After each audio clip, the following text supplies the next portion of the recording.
बुद्धू लोग चमत्कार दिखा दिखा करके, शीश के आंख में गर्दा झोंक झोंक करके अपना गुरुओं धंधा कैसे रफ्तार पकड़े, इसके जुगाड़ में चमत्कार की बात बराबर करते रहते हैं।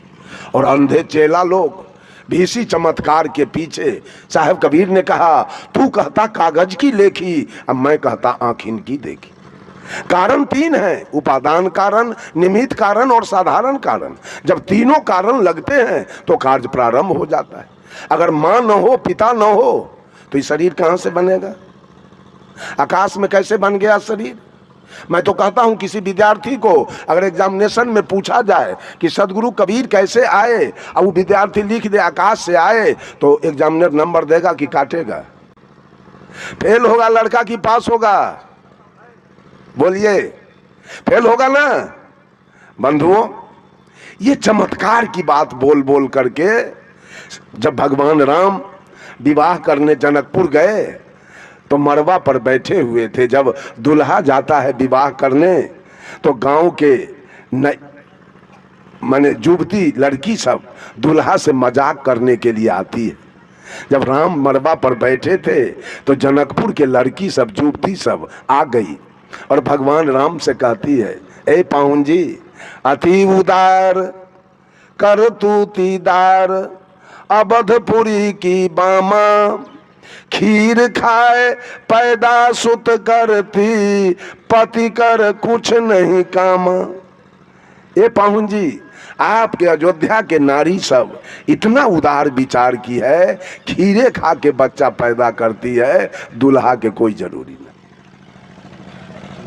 अयोध्या में दुल्हा के कोई जरूरी नहीं है, खीर से बच्चा पैदा होता है। भगवान राम तो लजा गए। सखी बचन सुन के रघुनंदन बोले मृदु मुस्काते, आपन चाल छिपा बहु प्यारी, करहु आन की बातें। भगवान राम मरवा पर कहते हैं, कोई नहीं जन्मे मातु पिता बिनु, बांधे वेद की नीति, तुम्हारे तो सब मही से उपजे, हमरे अस नहीं रीति। कहा क्या अपना शिकायत छिपाती हो और हमको बेइज्जत करने आई हो मरवा पर? अरे यही ना कहने आई हो कि अयोध्या में खीर से बच्चा पैदा होता है, दुल्हा के जरूरी ना है। तो हम भी सुने हैं जनकपुर में खेत से बच्चा पैदा होता है, दुल्हन के जरूरी ना है। ये चमत्कार की बात सब, झूठ फूस की बात सब बता बता करके इस भोली भाली जनता के, देखिए अध्यात्म में, अध्यात्म जिसका नाम है उसमें कोई मिलावटबाजी करता है, उसमें कोई झूठ फेंकता है, उसमें कोई गलत बात बोलता है, तो उसके ऐसा गद्दार इस धरती पर कोई नहीं माना जाएगा। क्यों? दूध में पानी मिलाया गया उतना नुकसान नहीं होगा, आटा में चोकर मिलाया गया उतना नुकसान नहीं होगा, घी में डलडा मिलाया गया उतना नुकसान नहीं है, चावल में कंकर मिलाया गया उतना नुकसान नहीं है। लेकिन अध्यात्म में चमत्कार मिलाया गया तो जनता के लिए स्वर्ग नरक का सवाल पैदा लेता है, कल्याण का सवाल पैदा लेता है। ये मिलावटबाजी करने वाले एक नंबर के हत्यारा माने जाएंगे। किसी के जीवन को इन्होंने नुकसान पहुंचाना शुरू किया है। बंधुओं, जरा इस पर विचार किया जाए। मैंने कहा श्रद्धावादी बनो तो मां के प्रति श्रद्धा रखो, इसलिए कि मां का दिया हुआ ये तन है आपका, मां का दिया हुआ ये तन है। और आपको पढ़ा लिखा के इंजीनियर कौन बनाया था? डॉक्टर कौन बनाया था? प्रोफेसर कौन बनाया था? एसपी डीएसपी कौन बनाया था? कलेक्टर कौन बनाया था? पिता ने। सारा खर्चा देकर, मजदूरी करके, बटैया जोत के, ठीका जोत के, मवेशी पाल के, दुकानदारी करके, आधा पेट खा करके, फाटल कपड़ा पहन के, और आपके लिए सब कुछ किया। वही पिता ने आपको इंजीनियर, डॉक्टर, प्रोफेसर बनाया। उसी पिता ने आपके लिए जमीन खरीदा, उसी पिता ने आपके लिए महल मकान बनाया, उसी पिता ने आपके लिए गाड़ी घोड़ा खरीदा, उसी पिता ने आपके लिए गाय भैंस खरीदा, और उसी पिता ने आपका विवाह शादी कराया। आज बेटा किसका पूजा कर रहा है, किसका लागत है मेरे जीवन में? गौर कीजिए, मेरे जीवन में किसका लागत है, किसकी पूजा होनी चाहिए? साहब कबीर ने कहा पिता की सेवा होनी चाहिए, माँ की सेवा होनी चाहिए और पिता की सेवा होनी चाहिए। ये दोनों का लागत मेरे जीवन में है। माँ ने तन दिया है और पिता ने धन दिया है। और तीसरा, हम मांस खा रहे थे, मछली खा रहे थे, ताड़ी दारू पी रहे थे, गांजा भांग पी रहे थे, बीड़ी सिगरेट पी रहे थे, हम चोरी बेईमानी दलाली घुसखोरी कर रहे थे। बंधुओं, हमारे ऊपर पंचायती हो रही थी, हम पंचायती में थूक चाट रहे थे, हम कहीं गाली सुन रहे थे, लात जूता खा रहे थे, हम जेल जा रहे थे। इन सारे पाप कर्मों से मुझे निकाला किसने? तो लागत मेरे सदगुरु का मेरे जीवन में है कि सदगुरु ने सारे पाप कर्मों से हमको अलग कर दिया। तो माँ ने तन दिया, पिता ने धन दिया और गुरु ने ज्ञान दिया। इसके अलावा कोई आदमी उठ के बोलिए कि आपके जीवन पर किसका लागत है, किसकी पूजा होनी चाहिए, किसकी सेवा होनी चाहिए? वो ईमानदारी से कोई उठ के बोलिए, मैं अभी उसका सफाई करूंगा कि और किसका लागत मेरे जीवन में है। अगर आप अपने को हिंदू मानते हैं, हिंदू तो कबीर के शब्दों में कोई है नहीं, कबीर के शब्दों में सब मानव है, सब आदमी है, सब इंसान है। लेकिन मान लिया जाए कि आप अपने को हिंदू कहते हैं, तो हिंदू का मुख्य ग्रंथ वेद है। और वेद ने किस देवता को माना?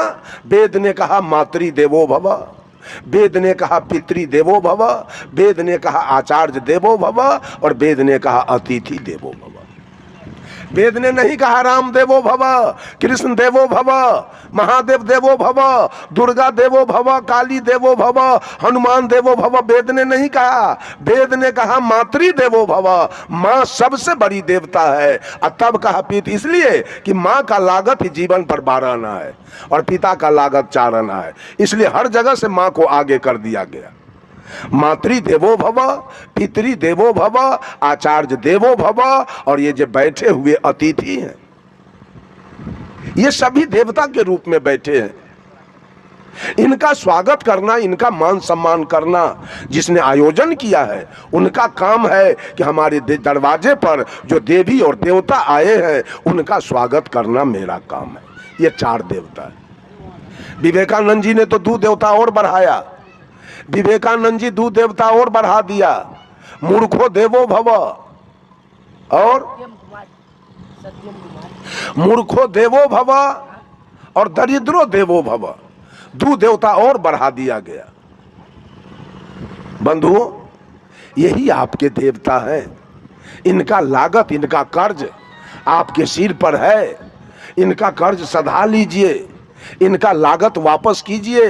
अगर आप वापस नहीं करते हैं और जिंदगी भर अंधश्रद्धा में पड़कर जहां तहां अगरबत्ती बार रहे हैं, जहां तहां पानी ढार रहे हैं, जहां तहां नमस्कार प्रणाम कर रहे हैं, ये सारा कर्जा बकाया रहेगा और आपको कभी मुक्ति मिलने वाली और कभी कल्याण मिलने वाला नहीं होगा। अंत में आपको नरकगामी बन जाना पड़ेगा। का साहब कबीर कहते हैं, मानव से प्रेम करो, माता पिता गुरु अतिथि में श्रद्धा रखो और मानव से प्रेम करो। ये मानव प्रेम के पात्र हैं। जहां कोई विकार न हो, प्रेम निर्विकार हो, निर्मल हो, पावन हो, पवित्र हो, शुद्ध हो, ऐसा प्रेम करो।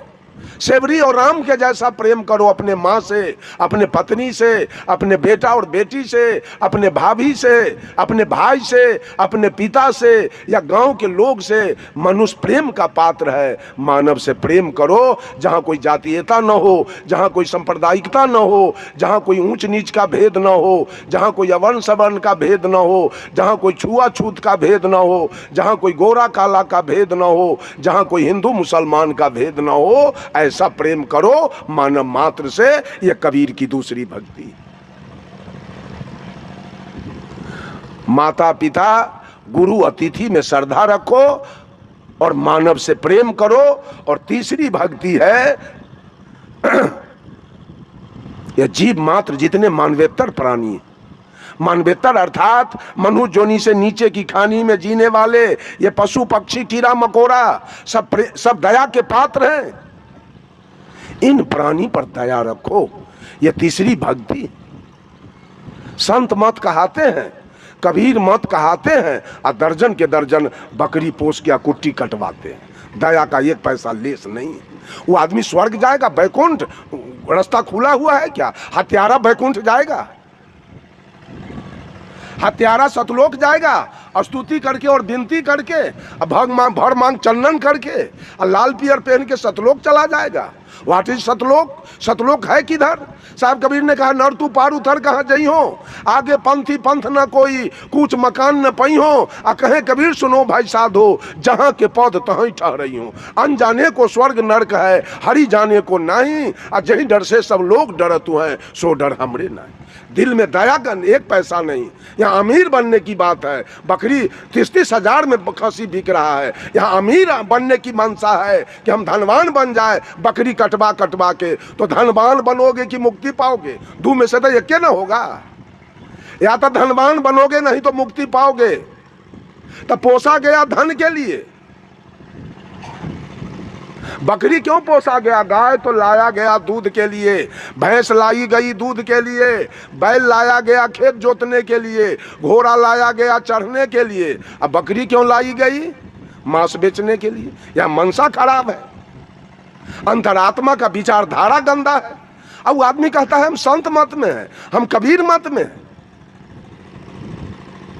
तुलसीदास जी ने कहा, दया धर्म के मूल है, धर्म का मूल है दया। और जहां दया नहीं है, मूले बात खत्म है। तो और बच क्या गया? सब संतन की बड़ी बलिहारी, ये बच गया। आ कबीर पंथ की स्तुति विनती बच गया, आ दिल का दया समाप्त हो गया। अपना नहीं, अगर ऐसा है तो अपने बेटा पर बड़ी दया, बेटी पर मत रखिए। आप अपने बेटा बेटी पर से भी दया हटा लीजिए। औरतों के पास माया होती है, लेकिन दया का पूरा अभाव। एक जगह हम बैठे थे, और बुढ़िया बकरी माने बच्चा देते देते बेचारी बुढ़ा गई।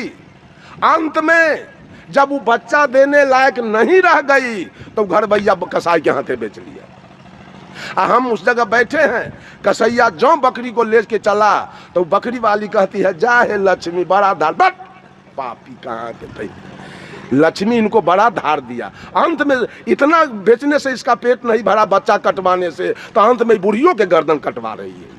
और लक्ष्मी बड़ा धार ला। ये औरत के पास कितना ज्ञान है, कितना बुद्धि विवेक है, इसका माया कहाँ कितना है, और दया इसके अंदर से कहाँ चली गई? एक पैसा दया का लेस नहीं है। धनवान बनने की लालसा है कि बकरी पोस के हम धनवान बन जाएंगे। खून के पैसा से और गर्दन के कट्टी के पैसा से कोई धनवान बन जाएगा? कोई नहीं बनेगा। वो धन गलेगा, वो धन गलेगा, बढ़ेगा नहीं किसी कीमत पर, चूंकि गर्दन कट्टी का पैसा है। दया है दिल में, सदुआई करते हैं, स्तुति विनती और प्रार्थना करते हैं, और मुक्ति पाने की बात करते हैं। जब देवव्रत ने जब हंस को मारा था, हंस गिर गया, तीर लगा, हंस गिरा। हंस को किसने उठाया? सिद्धार्थ गौतम ने उस हंस को अपने गोद में उठाया, अब धीरे से उसका तीर खींच के और मल्हम पट्टी करके अपने गोद में रखा था। हंस थर-थर कांप रहा था डर से।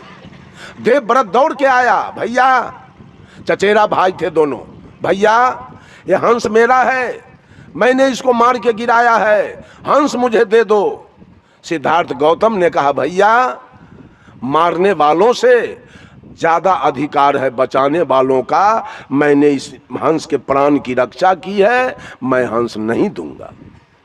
दोनों भाई में झंझट होने लगा।